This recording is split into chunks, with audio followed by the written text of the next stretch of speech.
New findings from the Republican House Foreign Affairs Committee's investigation into the potential origins of COVID-19 accuse the Chinese government of, quote, the greatest cover-up in human history, end quote, and stated the virus may have been circulating in Wuhan as early as September. Based on what you've seen, do you think it's more likely than not that the coronavirus emerged naturally or from a lab accident? You know, I do think it's more likely than not it emerged out of the lab, most likely accidentally, for several reasons. And first of all, Jake, let me say this is the worst cover-up in human history that we've seen, resulting in 3.5 million deaths, creating economic devastation around the globe. As you mentioned, though, it was just declassified that 3 of the researchers were actually hospitalized in November of 2019 with flu-like symptoms consistent with COVID. That was suppressed by the Chinese Communist Party. Since that time in December, they silenced and detained the doctors who were reporting a SARS-like virus, which under international health regulations had to be reported within 24 hours.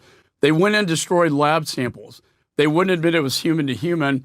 And then working with the WHO, failed to report to the world that we had a local epidemic that was now going into a global pandemic.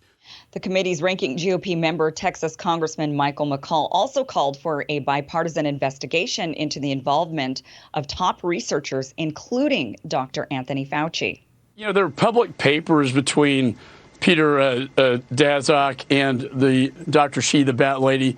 They're publicly discussing gain-of-function research and genetic manipulation to sort of breed a monster out of a laboratory. I can't imagine Dr. Fauci would not know about that when he approved the NIH grant. So I think, you know, look, I think we need to have a serious investigation, call these people before the Congress, and it should be bipartisan, Sean, but unfortunately, the Democrats don't seem to be very interested in this. The GOP probe comes weeks ahead of President Biden's deadline for a review of the possible origins of the coronavirus pandemic. And we have new exclusive Hill-HarrisX data on the matter. Let's take a look.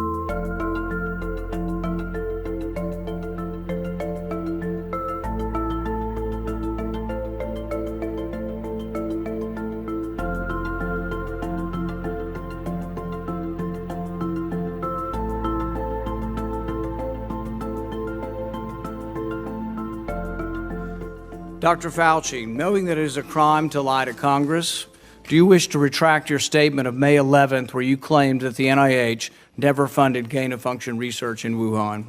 Senator Paul, I have never lied before the Congress, and I do not retract that statement.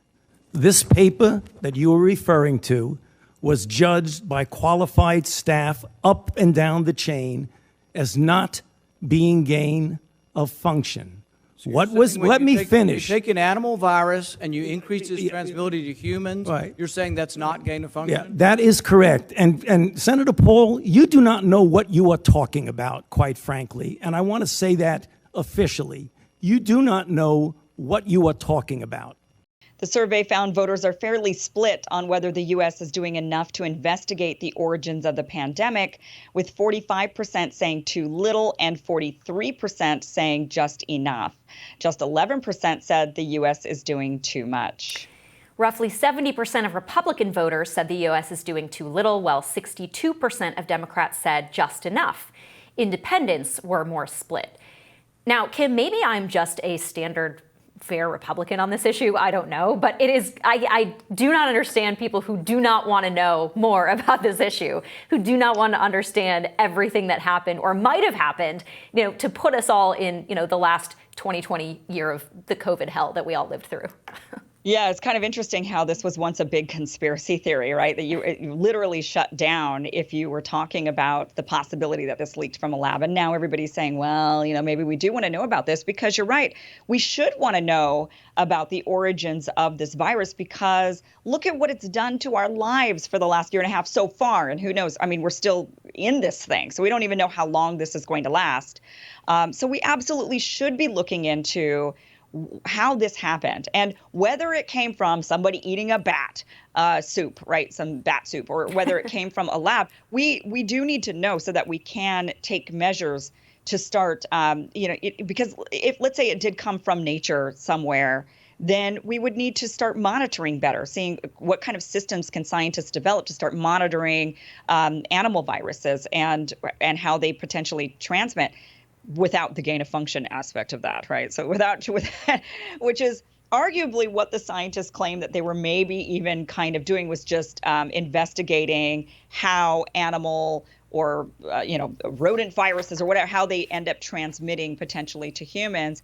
And of course, if it did come from a lab, if this was gain of function research that just went awry and accidentally leaked, then again, we need to have a serious look at that so that we can determine what we're going to do to prevent this from happening. It's not just about holding people accountable. It's about ensuring this never happens again.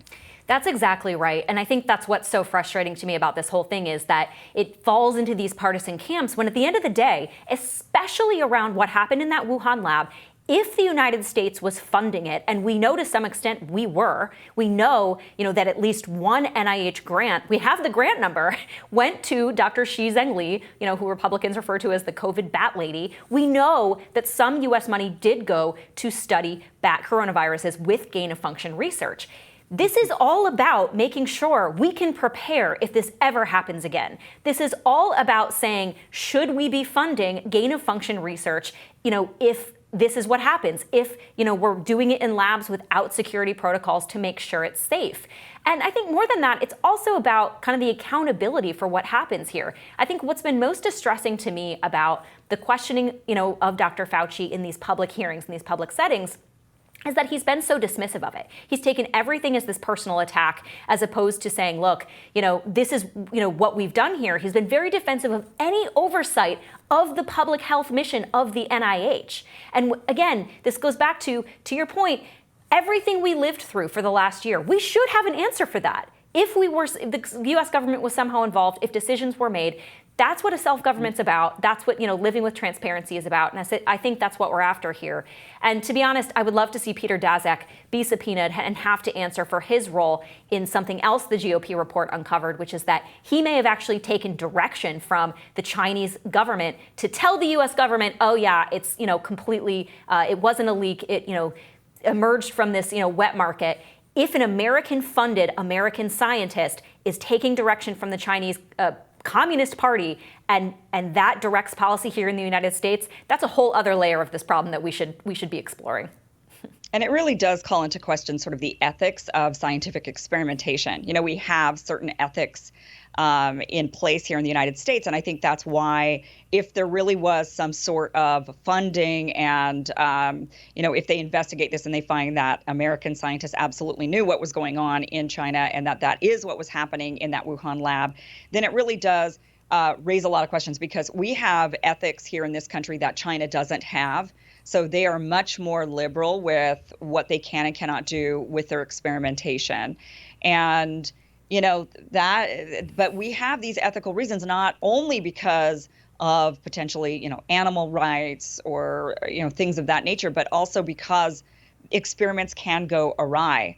And this really needs to be more of a global effort to say, and I know it's difficult to control other countries. So that's where it gets really, really challenging, but obviously the world needs to come together and have some sort of consensus on what the ethics are going to be when it comes to scientific experimentation, because what happens in one country can clearly affect us all.